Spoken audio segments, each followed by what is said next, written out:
Os problemas que a gente chama de mentais ou emocionais, eles são bastante dinâmicos. A pessoa ela pode vir a sofrer, né, e deixar de sofrer, como ela pode estar bem, né, e passar a ter um problema dessa natureza. Portanto, eles fazem parte, vamos dizer, da dinâmica da vida. A nossa cultura ela é particularmente exigente, né, em termos de afetos, né, em termos de relacionamentos afetivos, em termos de dinâmica de realização na vida. Portanto, são poucas as pessoas que prescindem, vamos dizer, de algum tipo de tratamento, algum tipo de intervenção, de ajuda, vamos dizer, de apoio, né? A gente tem muitos tipos de terapia hoje em dia, a gente tem muitos tipos de medicamento de base psiquiátrica, né? É uma sociedade altamente medicalizada, altamente tratada, vamos dizer, devido a esse nível de exigência que a gente tem. E por que essa situação ela é uma espécie de estigma, uma espécie de tabu? Porque normalmente são problemas que se manifestam nas relações com os outros, nas relações sociais, nas relações de trabalho, nas relações de estudo. Quer dizer, da onde vem usualmente as queixas, né, que levam, de certa forma, a pessoa a um tratamento. Raramente a queixa parte, vamos dizer, inicialmente das suas bases, quer dizer, porque é alguma coisa que depende de certos tipos de ordenação de relacionamentos sociais, de relacionamentos interpessoais, né? E a nossa sociedade ela dá muito pouca base, né, para o sujeito se estruturar, ao mesmo tempo que cobra muito, né, das suas realizações. Quer dizer, então, como é um tipo de manifestação que, ao mesmo tempo que se manifesta, né, nos relacionamentos, também tem uma origem, né, a partir da vida social, da vida familiar, ele sempre ameaça expor, vamos dizer, essa estrutura da onde ele geralmente se sustenta,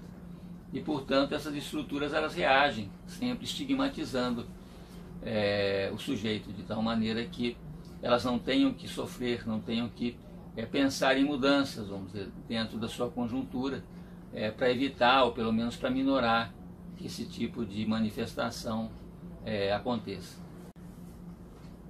Esse tipo de alteração ele pode acontecer por origens endógenas, quer dizer, internas ao próprio sujeito, eventualmente internas ao próprio organismo.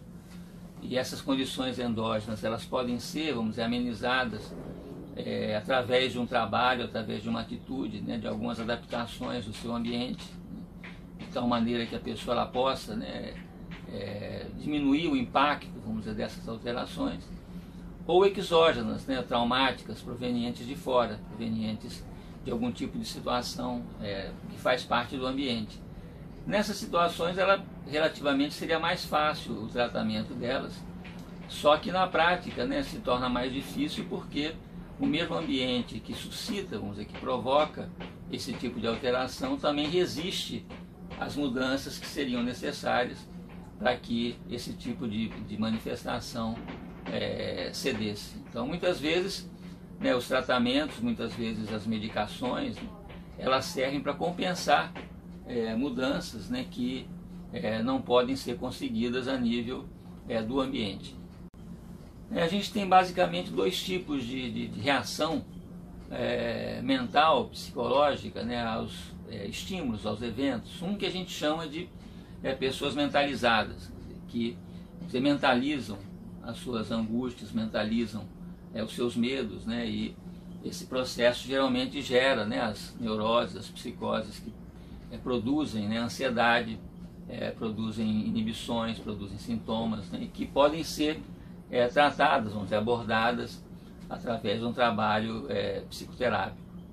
E tem a reação que a gente chama de pessoas mal mentalizadas, né, ou não mentalizadas, que não quer dizer que seja pior do que as mentalizadas, mas são pessoas que reagem, interpretam as suas angústias de maneiras mais corporal, mais orgânica, né, nos casos de psicossomática, né, de problemas autoimunes, né, de algumas perversões, onde a angústia, né, os medos, os sentimentos, eles se manifestam corporalmente, né, e nesses casos, às vezes, né, aparecem muitas angústias, né, muitas atuações que a gente chama, quer dizer, a pessoa se comporta de uma maneira, né, a extravasar ou a realizar no mundo efetivo, né, suas angústias, os seus medos.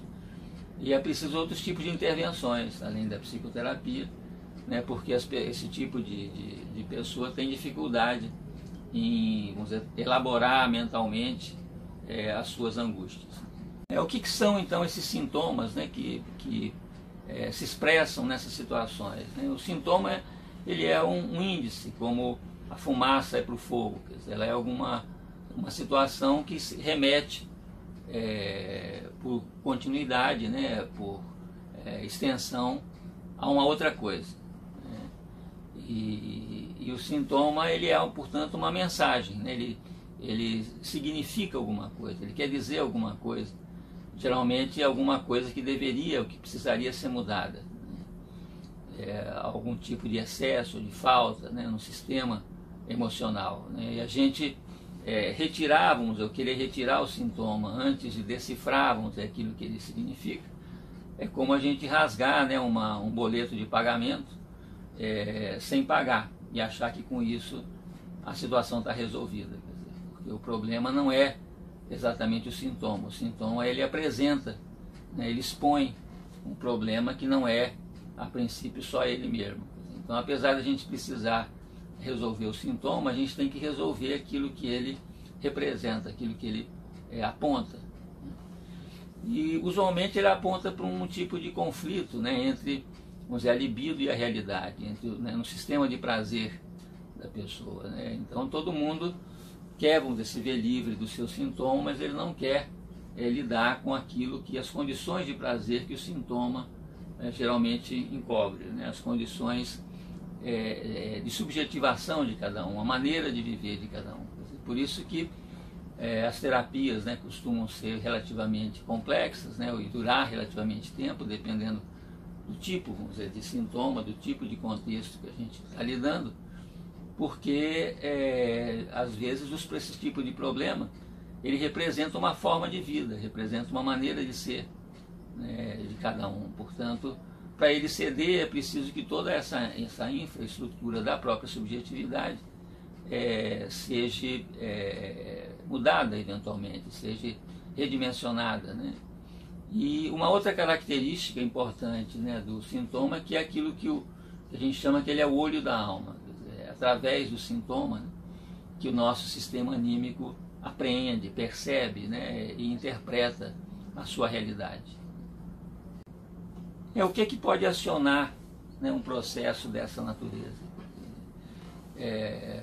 Primeiro, ele depende, vamos dizer, da intensidade, né, daquilo que nos afeta. Depende também do tipo de sensibilidade, né, do sistema emocional que foi afetado, do ambiente, a capacidade do ambiente, né, de filtrar ou de responder a essas alterações, né?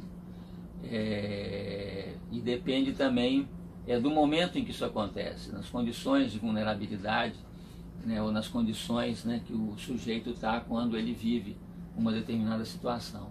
Então, quais são os momentos mais vulneráveis, né, que a gente está? Um deles é na infância, né, que a criança na infância ela tem defesas muito radicais, né, e dependendo daquilo que acontece com ela, a maneira como ela interpreta, ela pode lançar a mão de defesas, né, bastante radicais, bastante importantes.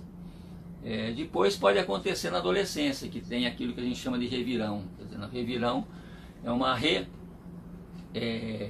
dimensão, né, da personalidade, né, do caráter, né, da pessoa, quando ela mistura, vamos dizer, as suas influências familiares da infância com as influências, né, extrafamiliares ao longo da sua infância, ao longo da sua adolescência, remodelando a sua identidade, né? Além disso, é um momento em que surge o que a gente chama o outro sexo, né, principalmente o feminino, né, enquanto alguma coisa existente, não simplesmente como um homem, um garoto sem o pênis, né? O feminino aparece como alguma dimensão própria, né, como um outro sexo, como outra sexualidade, uma outra maneira de perceber o real, um outro tipo de excitação. Então a adolescência, né, ela é um momento bastante denso, bastante importante, onde muitas crises ocorrem, né, onde muitas exigências emocionais e estudos são feitas à criança. Uma outra condição importante é a vida amorosa. A vida amorosa ela pode, né, trazer abalos importantes, né, relacionamentos tóxicos, relacionamentos traumáticos, relacionamentos que podem causar alterações emocionais importantes e gerar, né, problemas mentais, problemas emocionais de diversos níveis, né, diversos tipos.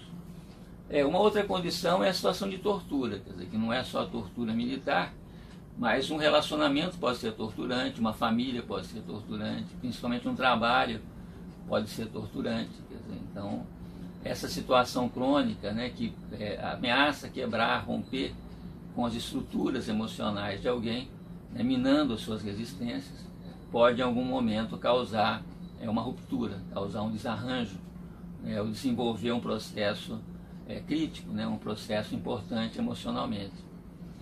Uma outra condição são os abusos, os abusos emocionais, os abusos sexuais, os abusos morais, né, que eventualmente a pessoa está exposta e que podem, né, desorganizar a sua mente, pode desestruturar, né, o seu sistema de valores, pode desestruturar o seu sistema de prazer, o seu sistema simbólico.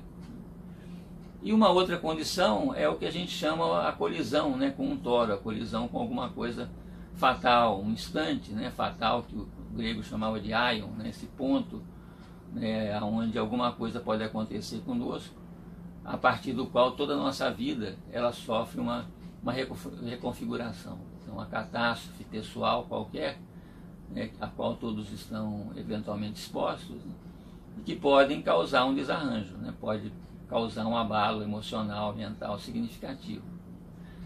Portanto, né, esses problemas eles não dependem só, vamos dizer, da estrutura emocional básica de uma pessoa, apesar dessa estrutura ser bastante importante. Mas existem diversas condições de vida onde essa estrutura ela pode ser minada, né, ela pode ser rompida, né, ela pode ser abalada e fazer emergir reações emocionais sintomáticas, né, reações emocionais eventualmente bastante significativas.